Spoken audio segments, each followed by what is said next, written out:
সঙ্গে নিয়ে না সবাই সঙ্গে আছে। আরো নাম করা দেখলাম অনেকেই। আমাদের মুখ্যমন্ত্রী এসছেন, উত্তরাখণ্ডের মুখ্যমন্ত্রী এসেছেন, শ্রমিক ভট্টাচার্য এসেছিলেন, অভিজিৎ গঙ্গোপাধ্যায় মহাশয় ওরাই এসেছেন। ওনার একটা কেসের কিঞ্চিও আছে, সেই জন্য ওনাকে গরিবমঠ থেকে চলে যেতে হয়েছে, সবাই মিলে এসছেন।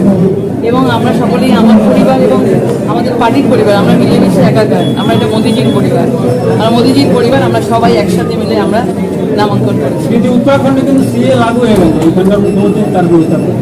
এখানকার উত্তরাখণ্ডে সিএ লাগু হয়ে গেছে, ওইখানকার মুখ্যমন্ত্রী বিরোধিতা করেন। মুখ্যমন্ত্রী তো এটাকে ভুল বোঝাচ্ছে।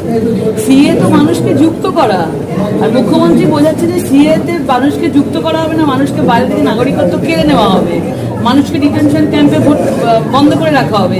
মুখ্যমন্ত্রী তো ভুল বোঝাচ্ছে। এবং উত্তরাখণ্ডে যেভাবে এই মুখ্যমন্ত্রী ধামিজি কাজ করছেন তা অত্যন্ত প্রশংসনীয়। এবার আপনারা লোকসভার ফলেও সেটা দেখতে পাবেন যে 5-এ 5 থাকবে উত্তরাখণ্ড। এবং আমাদের এই পশ্চিমবাংলায় যেভাবে আজকে দেখেছেন মানুষের আশীর্বাদ, মানুষ বাইরে বেরিয়ে এসছে। কাউকে আগে মানে কোনো আশাকর্মীকে, কোনো গ্রুপকে, কোনো কাউকে, কর্পোরেশনের কর্মীকে আমাদের কাউকে আনতে হয়নি।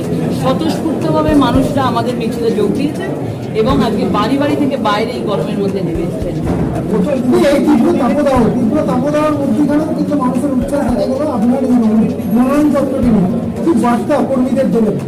কর্মীদের বার্তা দেবো, যে লড়াই তারা চালিয়ে গেছে, দুর্নীতির বিরুদ্ধে যে আওয়াজ চালিয়ে গেছে কর্মীরা, এই আওয়াজটা আরো বেশি জোর চাই এবং এইভাবেই যেন আমরা মানুষের মধ্যে জায়গা করে দিতে পারি।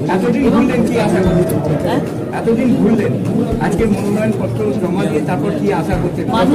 মানুষের আত্মবিশ্বাসটাই আমাদের আত্মবিশ্বাস। মানুষ যেভাবে আমাদের আত্মবিশ্বাসে হাত বাড়িয়ে দিয়েছে, আমরা বুঝতে পারছি যে এই পশ্চিমবাংলা থেকে হুগলি আসুন দ্বিতীয়বারের জন্য ভারতীয় জনতা পার্টি এখানেই যাচ্ছে। মোদী বলছেন আজকিবার 400 পার, প্রত্যেকটি জায়গায় বহু জায়গায় দেখা যাচ্ছে যে কংগ্রেসের যারা ইয়ে রয়েছে মনোনয়ন তারা তুলে নিচ্ছেন, এইভাবেই কি 400 পার হবে? দেখুন, সব থেকে বড় কথা যে এখন কংগ্রেসকে এত বিশ্বাস করতে পারছে। যেভাবে একের পর এক কেলেঙ্কারি, কেজরিওয়ালের কেলেঙ্কারি, কংগ্রেসের কেলেঙ্কারি সামনে আসছে, কংগ্রেসের নেতাগুলো ভাবছে পরিবারতান্ত্রিক থেকে আমাদের বেরিয়ে আসছে। পরিবারবাদ, গান্ধী যে পরিবারবাদ চালিয়ে যাচ্ছেন, রাহুল গান্ধী, তারপরে প্রিয়াঙ্কা গান্ধী, তার আগে সোনিয়া গান্ধী, রাজীব গান্ধী, ইন্দিরা গান্ধী, এই পরিবারটা ছাড়া কিন্তু আর কেউ তার মধ্যে যুক্ত হতে পারবে না। আপনি পশ্চিমবঙ্গে দেখুন, মমতা বন্দ্যোপাধ্যায় পরে রেডি হয়েছে একজন, সব জায়গায় গাড়ির মধ্যে উঠে দাঁড়িয়ে হিরোর মধ্যে একদম হাত নাচ্ছে, তিনি নাকি নেক্সট মুখ্যমন্ত্রী হবেন। তো এখানেও পরিবারবাদ রয়েছে।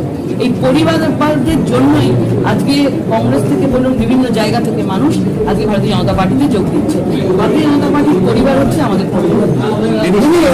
মহিলারা কেন সন্দেশকালীন মহিলারা ব্যবহৃত হচ্ছে? সন্দেশকালীন মহিলারা, আমি গিয়েছিলাম ওখানে, আমাকে আটকে ছিল, সেখানে দুবার গেছিলাম, আমার সঙ্গে ফোনে কথা হয়েছিল এবং তাদের সঙ্গে যোগাযোগ রেখেছিলাম এবং ওরা আমাকে বলেছিল ওদের আজকে দিন ছিল, কিছু ডেকেছিল ওখানে সিবিআইদের ওখানে বা যাই হোক ওদের ডেকেছিল। কিন্তু আমাকে ইচ্ছা প্রকাশ করেছিল, দিদি আমাকে উদ্ধার করুন, আমি আপনার পাশে থাকতে চাই ওই সময়তে, আমরা পরে যেতে চাই। ভাবুন, সব কাজ ফেলে দিয়ে কালকে তারা রাত্রের মধ্যে যদি না আসতে পারে তো দূর থেকে তারা কিন্তু সবাই এসছে। মানে সন্দেশকালীন মহিলারাও তাই চাইছে যে বাংলায় যে সকল আমরা লড়াই করছি তাদের পাশে থেকে আমাদের যদি মনের মধ্যে কোনো সংশয় থাকে, সন্দেশকালীন মহিলারা এসে সেই গ্যাপটুকু আমাদের পূরণ করে দিচ্ছে। এরা তারা নির্যাতিতারা না নির্যাতিতারা, যারা নির্যাতিতা, যারা আওয়াজ তুলেছিলেন ওইখানে থেকে যাদের বয়ান পর্যন্ত নেওয়া হচ্ছে, ওখানে সাধারণ ঘরের মহিলারা আমাদের পাশে এসছে। এখানে 5 জন এসেছিলেন আজকাল, ঘর আসবেন।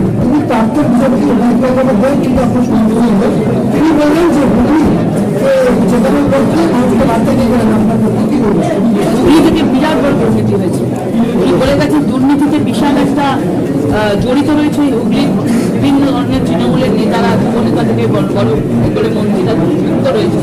এবং উনি যেভাবে উনি মানে একের পর এক রায় দিয়ে মানুষের কাছে চলে গেছে, আজকে মানুষ ওনাকে দেখে আজকে মানে স্যার বলে সম্বোধন করছে, স্যার আপনার সাথে আছে। এবং উনি যখন আমার কাছে এসেছেন, আমাকে আশীর্বাদ দিয়েছেন এবং আজকে মানুষ দেখুক যে এত কিছু তারা দুর্নীতি করেছে, এখনো পর্যন্ত একজনই অভিজিৎ গঙ্গোপাধ্যায় যে বিচার করে গেছে, সেই বিচারের ইতিহাস কিন্তু উনি চিহ্ন উনি রেখে গেছে। প্রচুর উনি মানে কোন দিকে তাকাবেন বুঝতে পারছেন না, স্যার স্যার বলে সম্বোধন। আজকে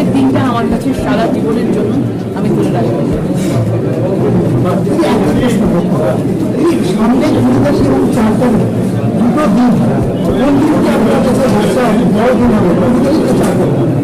অবশ্যই 20 তারিখ আমাদের নির্বাচন, আমাদের সব কর্মীরা মাঠে ঘাটে থাকবে, এটা সবচেয়ে বড় দিন আমাদের কাছে।